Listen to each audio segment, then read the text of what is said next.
Sud Radio, Le grand référendum. Dimitri Pavlenko.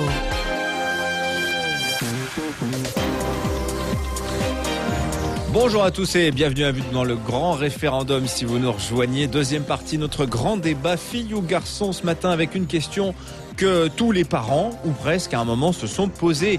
Aimeriez-vous choisir le sexe de votre enfant? Ça, c'est un vieux rêve de l'humanité, qui voulait surtout dire d'ailleurs s'assurer d'avoir un garçon, un héritier pour préserver le nom ou un métier. Dans toutes les sociétés de tout temps, les hommes et les femmes ont cherché des méthodes pour choisir le sexe de leur enfant. J'ai choisi de vous en parler ce matin car l'Australie pourrait bientôt rendre la chose possible, permettre aux couples de sélectionner le sexe de l'enfant à naître en ayant recours à la fécondation in vitro et ce sans raison médicale particulière. Voilà qui pose question tout de même. Les Australiens sont consultés publiquement sur le sujet en ce moment. Souhaitent-ils pouvoir choisir le sexe de leur enfant? Dans l'ensemble, pour l'heure, ils répondent plutôt oui. Alors qu'en pensez-vous? Est-ce que c'est une dangereuse dérive contre nature ou au contraire, vous aimeriez ou vous auriez aimé pouvoir choisir le sexe de votre enfant? Derrière le choix du sexe aussi, il y a le fantasme de l'enfant à la carte. On en débat tous ensemble, 0826 300 300 pour prendre la parole à l'antenne. Dimitri Pavlenko. Le grand référendum. Sud Radio.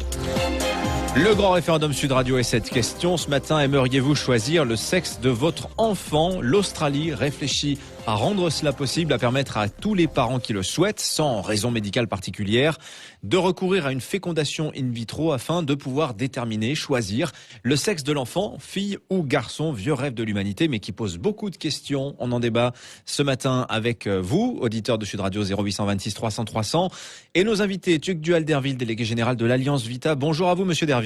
Bonjour à vous aussi. Bienvenue également à Bernard Hédon, président du Collège national des gynécologues obstétriciens de France. Bonjour, monsieur Hédon. Oui, bonjour. Bienvenue à vous. Et Claude Humeau, professeur émérite à la faculté de médecine de Montpellier, auteur de Choisir le sexe de son enfant, paru en 2012 chez Odile Jacob. Bonjour Claude Humeau. Bonjour. Alors, je commence par Bernard Hédon parce que vous devez nous quitter d'ici quelques minutes, Bernard Hédon. Cette vieille question que l'humanité s'est toujours posée, aimerais choisir le sexe de mon enfant? Oui, se disent beaucoup de parents, mais la grande différence, c'est qu'aujourd'hui, par-delà les méthodes qui ont toujours existé, ces croyances en certaines méthodes pour y parvenir, la science peut rendre ce service. Les Australiens réfléchissent à le rendre légal. Qu'en pensez-vous, Bernard Hédon? Est-ce que c'est une dangereuse dérive de la science ou bien au contraire, c'est un progrès comme un autre, il faut l'accepter pour ce qu'il est? Alors, en tant que gynécologue obstétricien et représentant du Collège national, on n'entend pas prendre parti dans un débat de société. On a bien sûr une opinion, et je vais vous la donner, mais cette opinion s'est forgée à l'aune d'un logiciel qui est tout simplement qu'est-ce qui est bon pour la santé des femmes. Voilà. Autrement dit, cette question, si on réfléchit par rapport à ce qui est la santé des femmes, on va naturellement avoir une réponse négative. Vous vous demandez si choisir le sexe de l'enfant met en péril ou non la santé de la mère? Alors, ça met pas en péril, c'était peut-être un mot un petit peu fort, mais ça obligerait la femme à subir, et j'emploie le mot subir là à bon escient, des procréations médicalement assistées, donc des stimulations de l'ovulation, des prélèvements d'ovocytes, tout cela donc dans le but de fournir en quelque sorte un garçon ou une fille, alors que médicalement parlant, elle n'en aurait pas besoin. Donc ce sont quand même des processus médicaux qui ne sont jamais complètement 100% anodins, même si c'est bien maîtrisé au jour d'aujourd'hui, et que bien naturellement, quand on fait la balance bénéfice-risque par rapport à une stérilité, ils ont pleinement leur justification. Par contre, quand il s'agit de choisir le sexe de l'enfant, là, par contre, ça peut être bien remis en question. Oui. Voilà. Alors, non seulement il y a cette réflexion par rapport à la santé des femmes, mais aussi, même si on se situe dans le cas où une femme aurait à faire une fécondation in vitro pour un problème d'infécondité. Voilà. Et donc là, il s'agirait uniquement, en quelque sorte, de faire une analyse supplémentaire sur l'embryon. Est-ce que ça serait justifié ou non? Alors, là, bien sûr, sur ce plan-là, on ne se prononce pas. Vous voulez dire comme une sorte de... Bernard Hédon, vous voulez dire, pour une femme infertile qui aurait recours à une FIV, à une fécondation in vitro pour avoir un enfant, en guise de bonus, si je puis dire, lui permettre d'éventuellement choisir le sexe de l'enfant, La différence, c'est que l'Australie propose cela à tous les parents qui le souhaitent, y compris ceux qui pourraient avoir des enfants normalement. Donc, moi, je vous ai répondu. Donc, la réflexion que l'on peut avoir en tant que gynécologue-obstétricien par rapport à cette proposition systématique, on pense que quand même, c'est faire cher payer aux femmes le fait de pouvoir choisir que ça soit un garçon ou que ça soit une fille. Je me place pas du tout sur un plan moral, je me place uniquement sur le plan de la santé de la femme, parce que ce sont des tentatives de procréation assistée et qui ne sont pas 100% anodines. Mais même si elle va faire une tentative pour elle-même, pour une question d'infécondité, est-ce que le bonus est justifié? Alors là encore, je me place plus sur un plan un petit peu philosophique, mais toujours avec le même logiciel de pensée, c'est faire porter donc à la femme la responsabilité de la détermination du sexe, alors que la nature a voulu que ça soit différent. C'est l'homme qui est porteur du chromosome X ou qui est porteur du chromosome Y et qui va donc déterminer si c'est une fille ou si c'est un garçon. Et donc voilà qu'à travers la médecine, on va quelque part changer donc celui qui est le déterminant du sexe, ça devient la femme à travers la fécondation in vitro. Donc même pour cette raison, sur un plan philosophique, en tant que gynéco-obstétricien, on n'y est sûrement pas favorable. Alors Claude Humeau, vous avez tenté de proposer des réponses à cette question, vous, dans cet ouvrage que vous signez il y a quelques années, en 2012, Choisir le sexe de son enfant, aux éditions Odile Jacob. On passera en revue les méthodes plus ou moins loufoques qui ont toujours existé pour essayer d'orienter le sexe de l'enfant. La nature fait bien les choses, Claude Humeau. En moyenne, il naît 105 garçons pour 100 filles. Est-ce qu'il y a un risque pour l'équilibre des sexes dans le monde si, par le plus grand des hasards, cette technique permettant de choisir le sexe de l'enfant venait à se généraliser en Australie, mais aussi ailleurs dans le monde, sachant qu'aux États-Unis, ça se fait déjà. Oui. Alors, le problème est assez simple. Les enquêtes qui ont été faites en France, en Grande-Bretagne, en Allemagne, quelques autres pays, montrent que à peu près les 2/3 des couples s'en remettraient au hasard. Et que sur le tiers restant, 15% seulement souhaiteraient choisir. C'est-à-dire que c'est presque rien. Ça peut pas mettre en déséquilibre la démographie. Mais dans les pays d'Asie du Sud-Est, vous le savez, on veut surtout des garçons, en Chine, en Inde en particulier, on veut surtout des garçons. Le déséquilibre, il existe déjà, parce que on choisit le sexe, si on peut dire, au bout d'un certain temps de la grossesse, en provoquant un avortement sélectif. Donc là, il y a un gros déséquilibre. Les techniques qui sont proposées là par les Australiens ne risquent pas de créer un grand déséquilibre. C'est pas possible, ça. Et surtout, je sais pas si... Alors vous dites quand même dans votre ouvrage, Claude Humeau, vous dites, il se forme, pour prendre l'exemple français, il se forme 300 000 couples chaque année en France. Oui. Si 15% des couples, comme vous le disiez tout à l'heure, désiraient choisir le sexe de leur enfant, ça voudrait dire 50 000 fécondations in vitro, un coût exorbitant par rapport à l'absence. On n'a pas besoin de ça, c'est pas nécessaire, c'est du confort, quoi. Ah oui, non, là c'est une catastrophe financière, cette histoire-là, parce que vous vous rendez compte de ce que ça coûterait. C'est pas une priorité en médecine quand même, cette histoire de choix du sexe. Donc ce serait vraiment hors de prix. Mais je ne sais pas quelle est la technique que les Australiens utilisent, si c'est le DPI ou si c'est le choix du sexe réellement. Parce que le DPI, c'est le choix des embryons. Alors, semble-t-il, c'est ça. Ce projet vise à autoriser les fécondations in vitro avec diagnostic pré-implantatoire, ce que vous appelez le DPI. En gros, l'idée étant de provoquer plusieurs fécondations d'ovocytes et on implanterait dans le ventre de la mère avec une PMA, un embryon garçon, enfin mâle ou femelle. Alors ça se pratique déjà pour des raisons médicales, pour éviter la naissance d'enfants porteurs d'anomalies, mais ça se pratique aussi, il y a une autre méthode, c'est le choix des spermatozoïdes, le sexage des spermatozoïdes par la cytométrie en flux, c'est-à-dire qu'ils sélectionnent un lot de spermatozoïdes à X, un lot de spermatozoïdes à Y, et fécondation, c'est une technique plus simple. Et qui est utilisée dans l'élevage, qui est utilisée pour l'élevage animal, d'ailleurs, je crois. Une méthode qui est utilisée pour l'élevage animal, Claude Humeau. Il y a des dizaines de milliers de mammifères qui sont nés de cette manière. Le taux de succès n'est pas de 100%. Il est de, je crois, 90% pour avoir une fille et 85% pour avoir un garçon. Mais ça se pratique en Californie.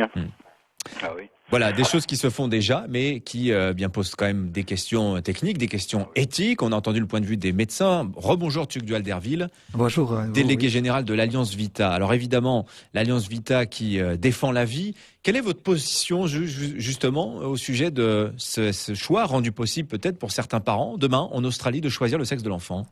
J'ai trouvé très intéressantes les interventions précédentes de Bernard Hédon et Claude Duro sur au fond les enjeux derrière déjà, des enjeux techniques, des enjeux pour la santé de la femme. Je rajouterais, mais ça a été dit déjà, que effectivement, si l'enjeu c'est le tri des embryons, il faut pas passer sous silence qu'il ne s'agit pas de choisir le sexe, mais il s'agit à ce moment de choisir l'embryon. Autrement dit, de faire passer à la trappe, d'éliminer des embryons qui ne sont pas du sexe désiré, mais aussi de faire peser sur celui qui va naître, peut-être même avec une erreur, comme ça vient d'être dit parfois, hein, la fille qui aurait été programmée garçon et qui sera fille, vous imaginez ce qui peut peser sur elle. Et donc ce qu'il y a derrière, et là je me place sur un plan à la fois, je dirais, affectif ou philosophique, ou voire éthique aussi, ce qu'il y a derrière, c'est que nous avons tous besoin, à chaque instant de notre vie, et spécialement au début, d'un accueil inconditionnel. C'est ça la liberté, naître libre et égal en droit. Et d'ailleurs la France est un pays qui vraiment résiste à la marchandisation du corps, à la vente des embryons. On est sur cette dynamique de respect profond de la personne. On ne choisit pas ses parents et les parents ne nous choisissent pas.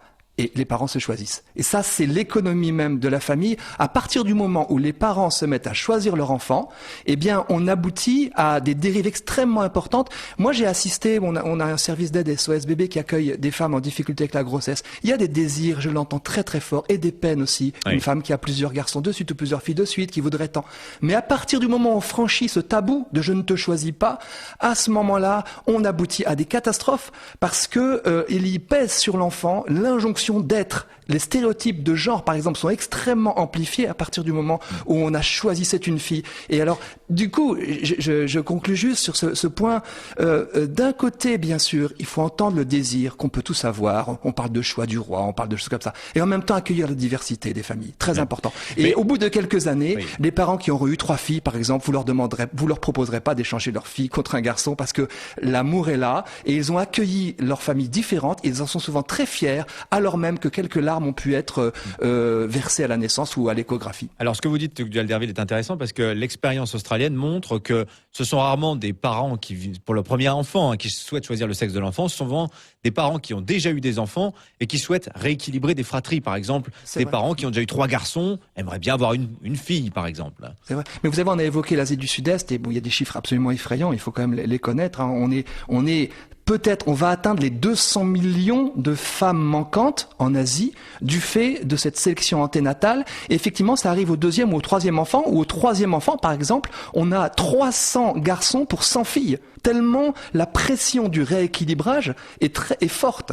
Et donc, effectivement, alors ça joue dans ces pays sur le plan culturel contre les femmes, ce qui est quand même un immense paradoxe. On parlait de la santé des femmes, mais on parle aussi du droit ou pas des filles à voir le jour. Et donc là, il y a une inégalité qui aura des conséquences absolument dramatiques dans la mesure où on prévoit en 2050 qu'il y aura 50% de plus d'hommes qui tenteront de se marier et qui ne pourront pas. Grande misère, grande souffrance, peut-être des migrations spécifiques liées à ça. Les analystes, les démographes le prédisent. Alors en Occident, c'est pas exactement ça. Même si déjà dans certaines communautés, on s'aperçoit de cette possibilité. Donc nous, à l'Alliance Vita, nous disons entendre tous les désirs, c'est très important, mais exprimer un très fort tabou sur cet interdit de choisir mon enfant. Très important, parce que la pente glissante, vous l'avez évoqué, est très rapide. On choisit d'abord peut-être le sexe, puis après on va choisir la taille, la couleur des yeux. Et il y a une petite vidéo qui a été faite.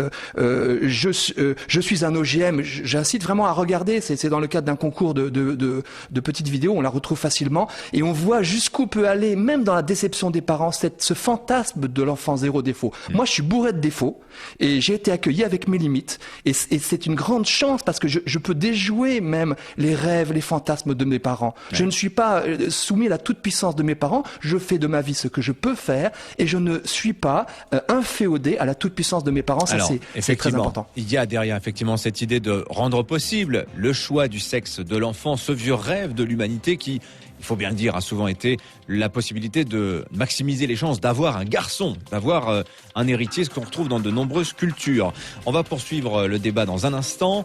Il y a aussi la question de ce fantasme de l'enfant à la carte dont vient de nous parler Tugdual Derville, et puis toutes ces vieilles méthodes naturelles réputées qui existent déjà pour essayer de choisir le sexe d'un enfant. Est-ce que ça marche ou pas? On voit ça avec nos invités ce matin. Et vous-même, vous n'hésitez pas à vous prononcer dans le débat 0826 300 300. Sud Radio, Dimitri Pavlenko, le grand référendum.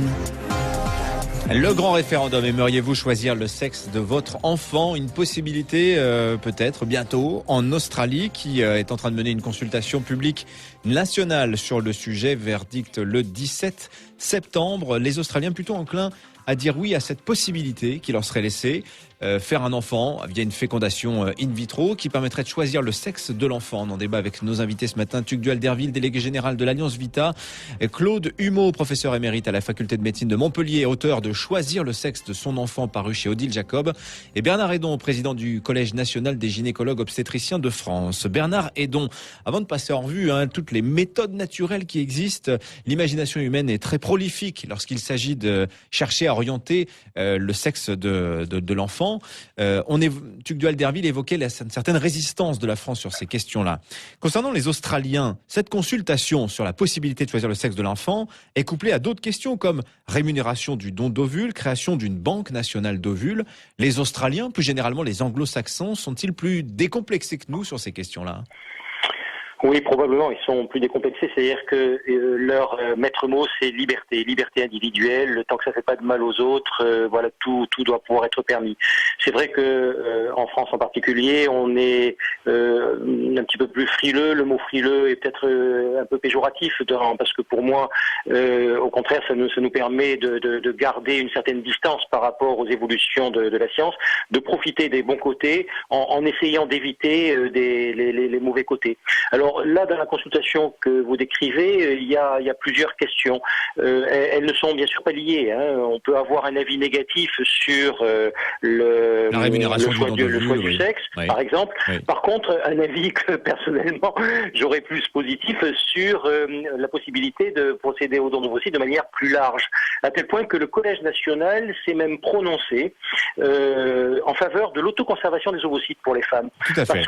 Parce que c'est un fait de société qu'il y a un retard de l'âge à la procréation et donc de plus en plus de femmes qui, ayant un peu laissé passer l'âge, se trouvent dans une situation d'infécondité et donc avec nécessité ou désir de recours au don d'ovocytes comme palliatif. Et bon, voilà, en appliquant toujours le même logiciel, qu'est-ce qui serait bon pour leur santé? On pense que l'autoconservation éviterait bien des interventions et permettrait de répondre en quelque sorte à ce fait de société qui, malgré toutes les informations qu'on peut donner, est une sorte de rouleau compresseur inéluctable. Il y a sans arrêt, chaque année, un retard supplémentaire de l'âge de la première grossesse et des grossesses suivantes. Oui. Alors, en tout cas, c'est vrai qu'il y a des différences culturelles et d'acceptation de ces innovations de la science en matière de reproduction. Un auditeur nous appelle, c'est Artus, à Paris, dans le 11e. Bonjour Artus. Oui, bonjour. Moi, je me demande si les Australiens ont pensé aux garde-fous et au risque de l'eugénisme. Je m'explique, pendant la Deuxième Guerre mondiale, je ne veux pas revenir trop longtemps à ce sujet-là, mais la folie des nazis les a fait choisir... choisir est pas le terme, quoi. Éliminer, on va dire, ceux qui n'étaient, entre guillemets, pas les bons et les mauvais enfants, si vous voulez. Les bons et les mauvais, ça oui. Intervenir dans la sélection, opérer une sélection des enfants, Arthur, c'est ça l'eugénisme. Hein. Choisir des caractéristiques au détriment d'autres, c'est ça. Voilà, c'est ça. Et entre autres, l'handicap, moi qui suis aveugle, par exemple, ça peut poser question, si vous voulez. Vous en pensez quoi? Les Australiens ont forcément tort. Je dis simplement, méfions-nous de ce qui s'est déjà passé et réfléchissons à l'historicité de ce qui s'est passé. Merci Artus pour votre question. Claude Humeau, vous en pensez quoi de cette question que se pose Artus, effectivement, crainte de l'eugénisme derrière? Ah oui, ça, il est certain que le choix du sexe serait la première étape vers l'enfant à la carte. Parce que, et là c'est facile parce que c'est binaire, c'est masculin ou féminin. Dans d'autres cas, la couleur des yeux, je sais pas quoi, même de la qualité intellectuelle, c'est beaucoup plus compliqué parce qu'il y a énormément de gènes qui interviennent. Mais enfin, c'est la première étape. Si on l'accepte, la première étape, on accepte l'idée de la suivante. Donc il faut faire très attention. Je voudrais insister quand même sur deux choses. Il y a des principes éthiques qui sont maintenant bien établis. Il y a le principe de l'indécidabilité. On ne peut pas décider. On ne peut pas décider des qualités entre guillemets, d'un être humain. Il faut faire confiance à la roulette génétique. On ne peut pas intervenir là-dedans. Il y en a un autre. D'abord ne pas nuire, ça nous vient d'Hippocrate. Or, dans les techniques qui sont proposées là, c'est pas des techniques de choix du sexe, c'est des techniques du choix des embryons. Et donc c'est un féticide qui comme ça se pratique en Inde. Et là, après des pays, c'est un embryocide. Il y a des embryons normaux qui seront supprimés. Alors il faut quand même s'en tenir à des principes éthiques solides comme ça. On peut pas s'empêcher d'y penser. Alors l'éthique, malgré tout, Bernard Hédon, je vous redonne la parole parce que vous devez nous quitter. L'éthique quand même qui n'est pas universelle. Il y a des cliniques dans le monde qui proposent déjà de choisir le sexe de l'enfant, voir la couleur des yeux de l'enfant. Bref, cette éthique, ce principe d'indécidabilité est loin d'être universel. Oui, non, le monde est très très divers, hein, mais bon, avant d'être universel, l'éthique est d'abord individuelle, hein, et donc c'est chacun qui doit se déterminer par rapport à une ligne de conduite. Et en tant que médecin, on a aussi notre propre éthique personnelle et puis notre éthique collective, et donc de la même manière, on est amené à se prononcer sur diverses situations.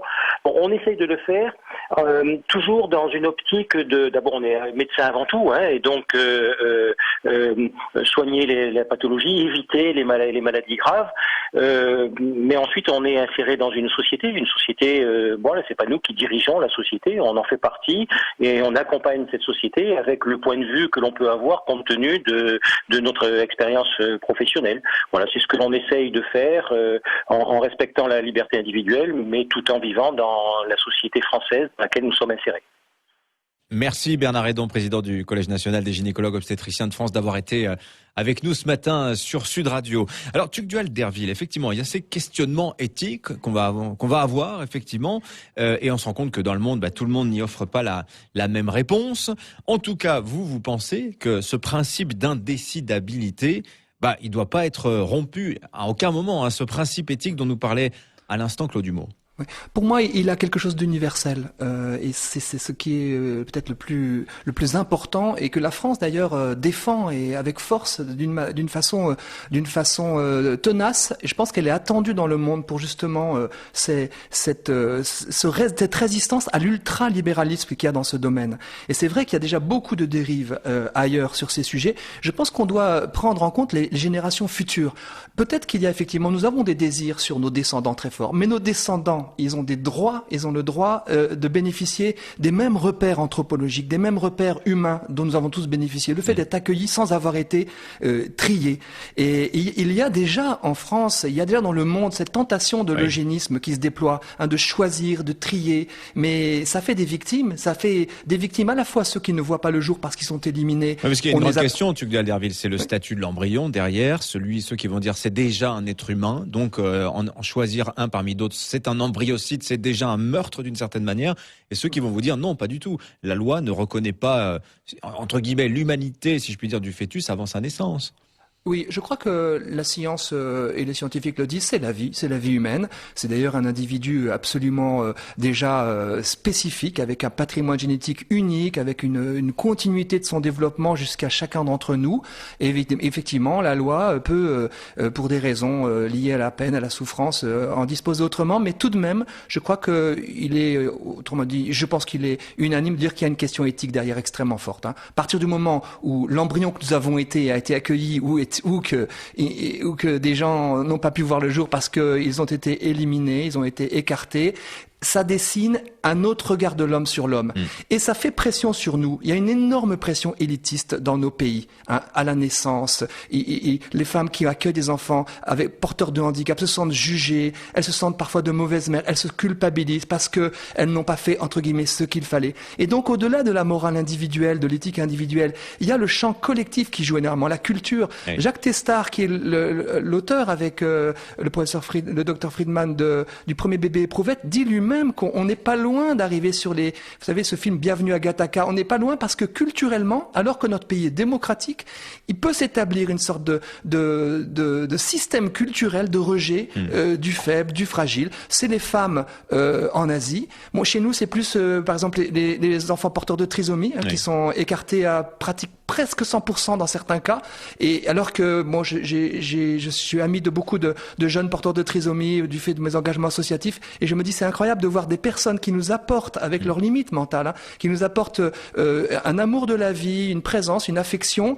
Nous décidons par avance qu'il ne faut pas qu'ils naissent. Et là, il y a une barrière effectivement qui est franchie et qu'il faut peut-être réfléchir à deux fois avant d'élargir à d'autres sujets. Alors ça, c'est effectivement, ça fait réagir sur les réseaux sociaux, Jean-Marie Bordry. Oui, un petit peu. On a Gilles qui nous dit les apprentis sorciers qui veulent refaire le monde, ce n'est pas très éthique tout ça. Il parle évidemment de ces médecins qui se demandent s'il faut, oui ou non, autoriser le choix du sexe de l'enfant avant la naissance. On a Acrimo qui nous dit le choix du sexe de l'enfant, ce n'est pas une priorité médicale. Alors dans ce cas, mais quel est le but ? Quel est le but ? C'est, je pense, répondre à ce désir qu'ont beaucoup de parents de choisir le sexe de l'enfant. Claude Dumont, j'en veux pour preuve, alors là c'est vrai qu'on est sur une pente éthique, un débat éthique, mais enfin, il y en a combien des livres, des articles dans la presse féminine qui vous disent, voilà, les petites combines, les petites astuces qui peuvent permettre de orienter le sexe de l'enfant. Laissons la nature faire son œuvre, mais au moins, si on peut orienter les gouttes d'un côté ou de l'autre, il y en a plein que vous recensez. Est-ce qu'il y en a qui marchent déjà, Claude Dumont ? Est-ce que ces méthodes naturelles, il y en a qui fonctionnent ou pas ? Alors, ces méthodes naturelles, c'est un champ prodigieux. Il y en a des dizaines. Et quelquefois, elles ont reçu un semblant d'explication scientifique. Par exemple, on dit il y a des méthodes comme les régimes alimentaires qui favorisent plus les X, les Y, etc. Manger chaud et épicé pour un garçon, froid pour une fille, ou sucré... Alors ça, c'est fou ce qui peut se produire. Et beaucoup de gens le pratiquent, des méthodes comme ça. Alors l'avantage de ce système, c'est que ça marche une fois sur deux. Et n'en parlent que ceux chez qui ça réussit. Donc ils font une propagande terrible. On ne parle pas des échecs. Un sur deux, évidemment, c'est énorme. Une technique qui donne un résultat une fois sur deux. Oui, cela dit, c'est la chance d'avoir un garçon ou une fille, elle est de 1 sur 2, Claude Dumont, dans la nature, de toute manière. Donc c'est ce qui leur arrive. Et qui prennent tel ou tel régime alimentaire, sera toujours 1 sur 2. Alors, il y a des méthodes très farfelues mais que vous décrivez. L'idéoplastie, par exemple. Qu'est-ce que c'est l'idéoplastie, Claude Dumont ? L'idéoplastie, ça consiste à penser très fortement au sexe de l'enfant pendant le rapport sexuel. Et vous trouverez des gens qui le croient, qui disent « Moi, j'ai pensé très fortement à avoir une fille, et c'est arrivé. » Alors, paraît-il quand même, Claude Dumont, qu'il y a des techniques qui permettent certains résultats. Il a été testé des régimes à base de potassium pour favoriser le fait d'avoir un garçon, régime à base de calcium, magnésium pour les filles, avec quand même des résultats significatifs quand même. Oh non. Chez les animaux, ça avait été tenté, ce qui était déjà un progrès qu'on essaie chez les animaux. Ça a donné des résultats très très contestables. Et dans notre espèce, c'est toujours la même histoire. Les statistiques sont complètement biaisées par le fait que ceux chez qui ça n'a pas marché se taisent. Alors bon, voilà. Donc qui marche, ça c'est sûr. Alors au chapitre des méthodes, pour certaines absolument incroyables, les Grecs par exemple, pour votre information, auditeur de Sud Radio, les Grecs lacéraient le testicule gauche pour favoriser la conception d'un garçon. Vous expliquez toute cette symbolique très misogyne de l'Antiquité qui perdure, Claude Dumont. Ah oui, le féminin est associé à la gauche, sénestre. Le masculin à la droite, le masculin est associé au chaud, le féminin au froid, etc. Donc il y a eu des méthodes dans ce genre-là. Au 16e ou 17e, je me rappelle plus, il y avait des médecins qui préconisaient de serrer le testicule gauche pendant le rapport sexuel pour laisser fonctionner que le droit qui donnait un garçon. Ainsi de suite, il y a eu on a même des médecins qui ont préconisé la castration, l'hémiCastration d'un testicule gauche pour ne pas avoir de fille. Oui, sans parler aussi de ces méthodes qui procréaient pendant une lune croissante pour un garçon, décroissante pour une fille. Ma préférée, Hippocrate, disant que pour avoir un garçon, il faut copuler par beau temps ou vent du nord. Pour une fille, les jours de pluie ou de vent du sud, le vent du sud faisant dégénérer la semence. C'est ça. Ah oui, mais depuis l'Antiquité, même sans doute avant, il y a une espèce de tabou comme ça. Le sexe féminin n'a que des inconvénients. Et vous voyez, c'est associé à la lune décroissante et non pas croissante, au mauvais temps, etc., etc. C'est fou cette affaire. Alors là, je ne sais pas si certaines personnes y croient encore. La lune, il y a des gens qui le pratiquent, je sais, mais rien de tout ça ne marche, évidemment. Et c'est intéressant sur le plan symbolique quand même de voir la misogynie latente depuis toujours. Oui, alors voilà, Claude Dumeau qui vous casse la baraque, peut-être vous qui avez eu recours à une de ces techniques. Mais les gens sont prêts à croire en tout, dites-vous, en substance. Tuc Duhalderville, pour terminer l'émission, il y a cette vieille croyance, cette vieille envie quand même de déterminer le sexe de l'enfant. Ça n'est pas nouveau. C'est beau, moi je trouve humain, c'est beau. C'est beau de désirer et puis d'être surpris joyeusement ou d'être déçu. C'est beau. Mais par contre, vous avez évoqué, c'est je crois une des clés effectivement pour conclure. Il y a des désirs. Nous avons des désirs. Si nous faisions nous la liste de tous nos désirs au-delà de celui qu'on a évoqué, il y en a énormément. Et puis après il y a les actes, l'agir. Et bien sûr, tous, chacun, vous, moi, tous, on renonce à certains désirs légitimes. Désirer une fille ou un garçon, c'est absolument légitime. Mais passer à l'acte et que tout soit permis jusqu'aux techniques, jusqu'à ce que les techniques modernes, qui sont magnifiques en elles-mêmes, mais permettent, c'est-à-dire d'éliminer désormais des filles par millions en Asie, là, on sent bien qu'il y a une barrière à ne pas franchir. Donc, que le désir s'exprime, c'est très important. Moi, j'écoute beaucoup de personnes qui ont des désirs extrêmement forts, pardon, mais à un moment donné, décider de renoncer à quelque chose parce que c'est important pour le droit universel de la personne. Et ça, c'est ça qui grandit l'homme. D'accepter, c'est un mot qui est pas très joli, mais de frustrer certains désirs. On le voit en éducation, des enfants voudraient manger peut-être n'importe quoi, faire n'importe quoi, se mettre en danger. Mais à un moment donné, on frustre des désirs. Voilà, on frustre des désirs, mais on est heureux ensuite d'avoir justement, peut-être moi j'entends des femmes qui étaient tristes parce qu'il y avait une fille de plus, parce qu'elles avaient déjà deux. Et la fierté ensuite d'avoir une famille différente et d'avoir effectivement accueilli tous leurs enfants inconditionnellement. Merci à vous, Tuc Duhalderville, délégué général de l'Alliance Vita. Merci aussi à vous, Claude Dumeau, professeur émérite à la faculté de médecine de Montpellier. Je rappelle le titre de votre ouvrage paru en 2012 chez Odile Jacob, Choisir le sexe de son enfant, sur sudradio.fr. Pour terminer, on notera quand même la sagesse de nos auditeurs qui a cette question. Voudriez-vous pouvoir choisir le sexe de votre enfant? Vous nous répondez non à 85%.